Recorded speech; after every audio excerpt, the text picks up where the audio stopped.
चाहते हो, माता पिता का सपना पूरा करना चाहते हो, रिश्तेदारों का सपना पूरा करना चाहते हो, गांव समाज में मोहल्ले में इस हरियाणा राज्य में कुछ अच्छा काम आप करना चाहते हो, तो अपनी शक्ति को बचाने पे काम करो। और शक्ति क्या है?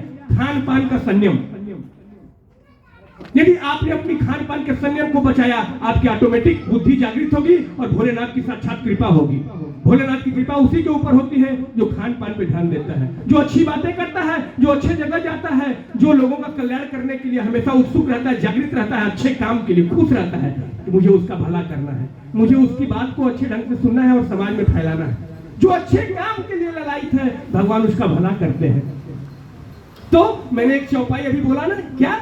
अरे भिन्न सत्संग विवेक न होई, राम कृपा बिनु सुलभन सोई। मतलब बिनु सत्संग विवेक न होई, जब तक सत्संग में नहीं बैठोगे।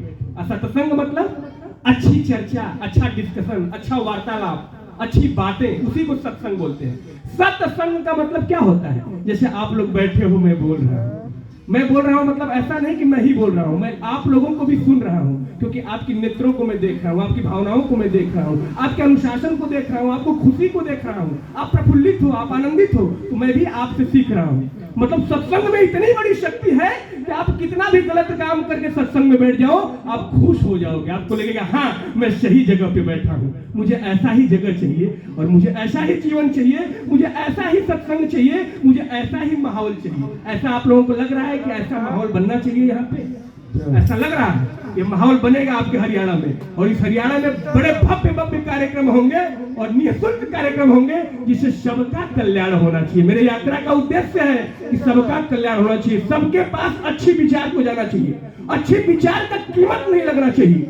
यदि अच्छे विचार का सत्संग का यदि कीमत लगने लगेगा तो भारत के मनुष्यों का कल्याण नहीं हो पाएगा। मनुष्य का अधिकार है कि भगवान की भक्ति को सुने, भगवान के प्यार को सुने, भगवान के व्यवहार को सुने, भगवान के अनुशासन को सुने, भगवान के भजन को सुने। अब उसमें कोई पैसा ले 10 लाख 20 लाख रुपए, तो क्या सुन पाएगा गरीब व्यक्ति? इसका मतलब उस गरीब व्यक्ति का अधिकार नहीं है, सबका अधिकार है। तो मैं चाहूंगा आप जहां भी मेरे विचार को पहुंचाना चाहते हो, अपने गांव में 50 लोगों के बीच में पहुंचाना चाहते हो, मैं तैयार हूं। आप जब भी बुलाओगे, मैं समय निकाल करके आपके 100-200 व्यक्तियों को मैं भगवान की बातें बता करके मैं साइकिल लेके पुनः वापस जाऊंगा।